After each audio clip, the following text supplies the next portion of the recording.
A trégua anunciada por Estados Unidos e Irã no Oriente Médio parece cada vez mais frágil. Enquanto os países não chegam a um acordo de paz, ou pelo menos a um cessar-fogo, novas imagens de drones revelaram a destruição que foi causada por um ataque russo na Ucrânia. E ataques israelenses atingiram ferrovias, pontes e rodovias no Irã. O exército israelense informou que atacou 8 pontes.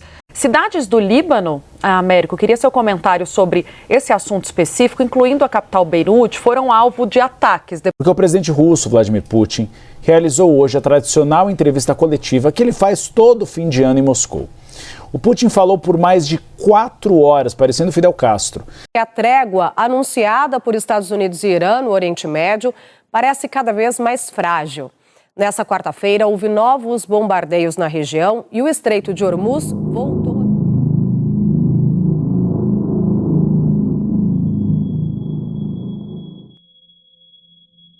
Such a grind, without any meaning,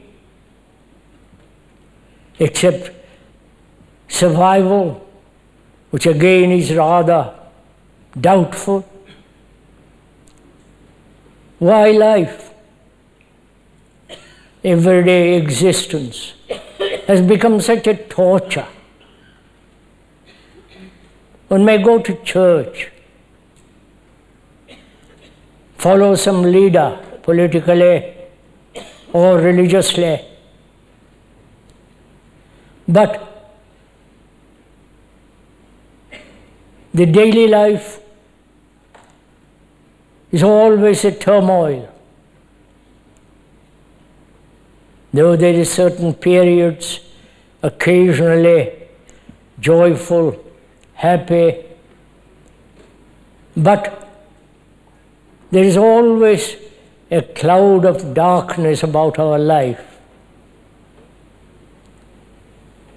And these two friends talking together as we are, you and the speaker, we are talking over together in a friendly manner, perhaps with affection, with care, with concern, whether it is at all possible to live a life, our daily life, without a single problem.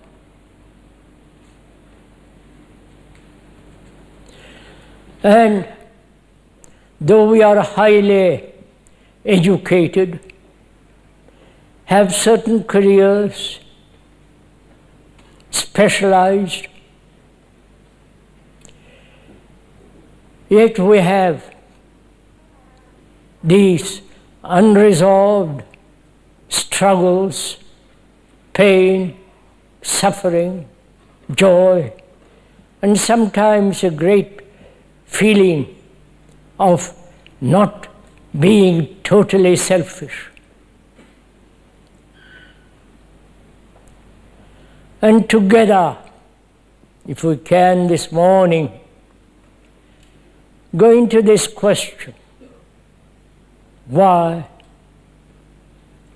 human beings live as we do live? Go to the office from 9 o'clock till 5 or 6 for the next 50 years. Or be occupied all the time, not only with our own problems, but also the brain, the mind is constantly occupied. There is never a quietness. There is never peace. There's always this occupation with something or other. And that's our life. That's our daily, monotonous, rather lonely, insufficient life. And we try to escape from it through religion, through a various form of entertainment.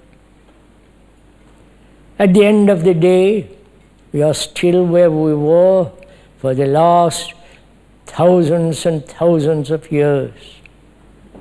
We seem to have changed very little psychologically, inwardly.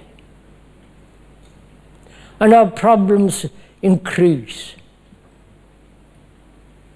And always there is the fear of old age, disease, some accident that will put us out. So this is our existence. From childhood till we die, either voluntarily or involuntarily die.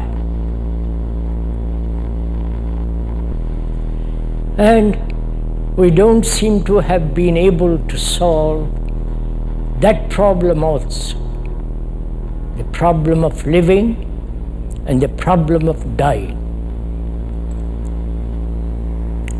Especially as one grows older,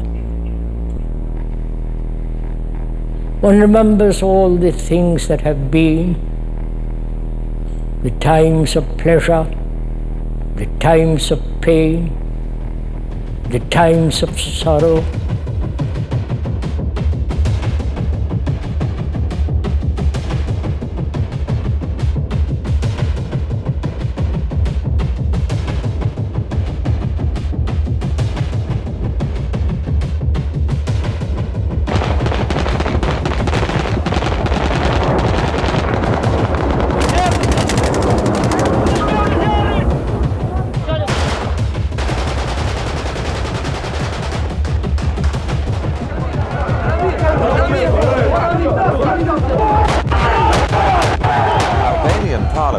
Declared a state of emergency today as the country deteriorated further into chaos.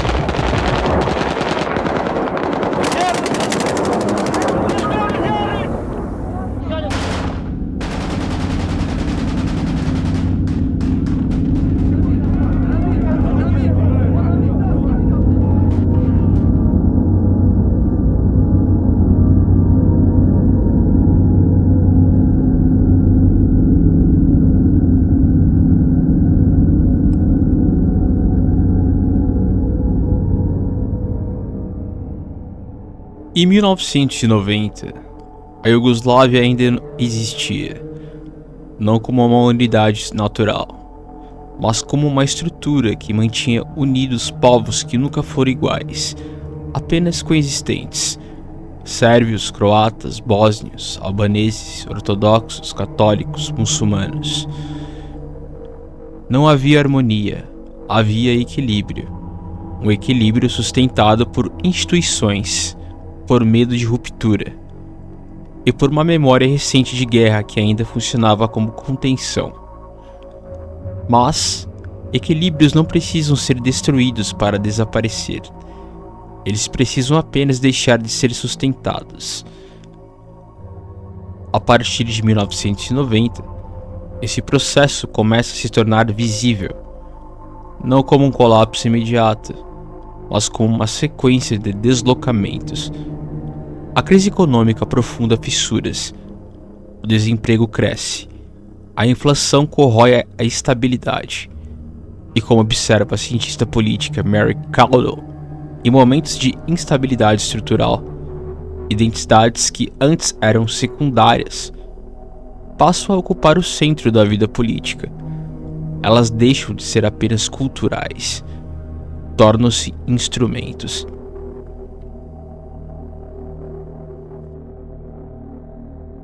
Em 1991, a dissolução deixa de ser uma hipótese e se torna um fato. Eslovênia e Croácia declaram independência. A resposta não é apenas diplomática, ela é militar. E, mais do que isso, ela é simbólica. Porque a guerra que começa ali não é apenas sobre controle territorial, é sobre pertencimento. É sobre quem tem o direito de existir dentro de um determinado espaço. Os sérvios, majoritariamente ortodoxos, passam a se ver como ameaçados dentro de territórios que consideravam historicamente seus. Os croatas, majoritariamente católicos, passam a reivindicar soberania plena, e os bósnios, em sua maioria muçulmana, encontram-se no centro de uma estrutura que está em colapso ao seu redor. Não se trata apenas de divisão geográfica, trata-se de sobreposição populacional. Na Bósnia, nenhuma etnia é maioria absoluta.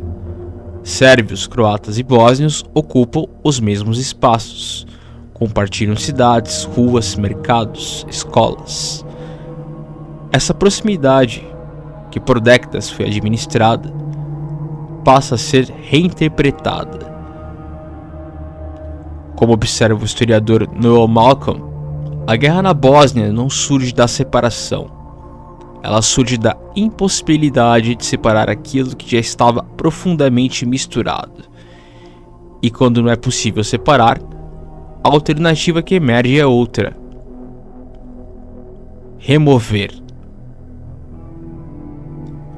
Em 1992 e 1995, a Guerra da Bósnia se torna a expressão mais brutal dessa lógica. O cerco de Sarajevo transforma uma cidade inteira em um espaço sitiado. A vida cotidiana desaparece. Civis deixam de ser colaterais e passam a ser alvos.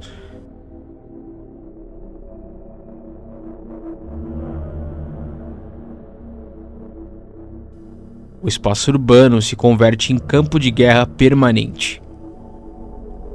Mas em Srebrenica, em 1995, que essa lógica atinge sua forma mais explícita. Mais de 8.000 homens e meninos muçulmanos são executados de forma sistemática. Não há combate, não há troca. Há organização, há método. Isso não acontece por descontrole. Isso exige estrutura, coordenação e, sobretudo, planejamento. E, acima de tudo, desumanização.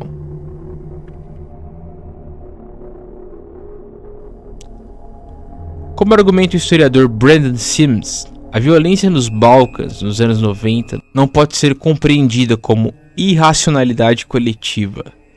Ela foi, em muitos aspectos, aplicação coerente de projetos políticos baseados em identidade. A limpeza étnica não é um desvio da guerra. Ela é a sua forma mais consistente. Mas a anatomia da intolerância não se encerra na Bósnia. Ela se desloca. No final da década, o foco se move para o Kosovo. E ali o mecanismo reaparece, com variações, mas com a mesma estrutura. Kosovo apresenta uma configuração diferente. A maioria da população é albanesa, predominantemente muçulmana, mas o controle político é simbólico, permanece nas mãos sérvias. Para os sérvios, Kosovo não é apenas território, é um elemento central da sua identidade histórica. Essa combinação cria uma tensão estrutural. Uma maioria demográfica sem poder político efetivo. Uma minoria política com controle institucional. E estruturas assim não permanecem estáveis por longos períodos. Entre 1996 e 1998, o conflito se intensifica. O surgimento do Exército da Libertação de Kosovo transforma a resistência em insurgência organizada. A resposta do Estado sérvio é repressiva e rapidamente o ciclo se estabelece: ataque, retaliação e escalada. Cada ação passa a justificar a próxima. Cada resposta legítima à violência anterior. E a partir de determinado ponto, a lógica deixa de ser controlada por decisões políticas racionais. Ela se autonomiza. A guerra passa a se alimentar de si mesma. Milhares de civis são deslocados. Comunidades inteiras são desestruturadas. A violência deixa de ser localizada e passa a ser sistêmica. E, como em todos os momentos anteriores, o elemento central permanece: a definição de quem pertence e, principalmente, de quem não pertence. Quando essa lógica se consolida, o conflito deixa de ser interno. Ele transborda.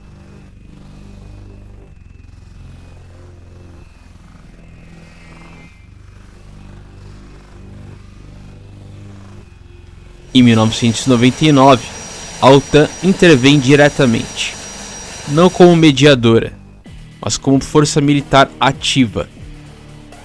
Durante 78 dias, alvos estratégicos na Iugoslávia são bombardeados. A guerra deixa de ser um conflito regional e passa a integrar a dinâmica internacional. Como analisa a cientista política Susan Woodward, a intervenção externa não altera a lógica que produz o conflito. Ela apenas modifica o seu campo de atuação. O que começou como fragmentação interna de um Estado se transforma em questão global. Mas a intervenção não resolve o mecanismo. Ela interrompe a sua manifestação. Porque a anatomia da intolerância não está nos territórios.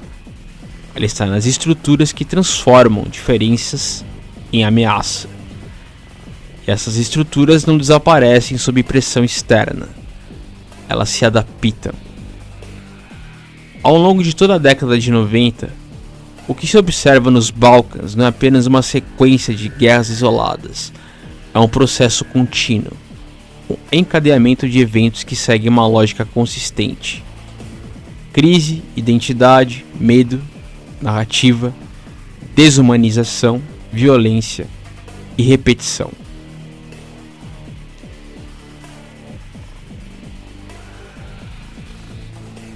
Como observa o historiador Marco Attila Hore, a fragmentação da Iugoslávia não pode ser compreendida apenas como um evento histórico. Ela deve ser vista como um modelo de como conflitos contemporâneos se estruturam. Não há ruptura clara entre esses elementos. Eles se sobrepõem, se reforçam, se alimentam mutualmente. E é exatamente isso que torna esse processo tão perigoso. Porque ele não depende de um único fator isolado, ele depende de condições. E quando essas condições se alinham, o resultado não é imprevisível, ele é construído. A guerra nesse contexto não é um acidente, ela é uma consequência. E talvez o ponto mais desconfortável não esteja nos números, nas datas ou nos territórios, mas na constatação de que esse mecanismo não é exclusivo dos Balcãs. Ele é replicável, ele é adaptável e, acima de tudo, ele é humano. A década de 90 termina formalmente em 1999 com a intervenção internacional e a reconfiguração política da região. Mas o processo que levou até ali não termina, porque ele não pertence a um lugar específico. Ele pertence a uma lógica, e essa lógica continua existindo, em silêncio, esperando.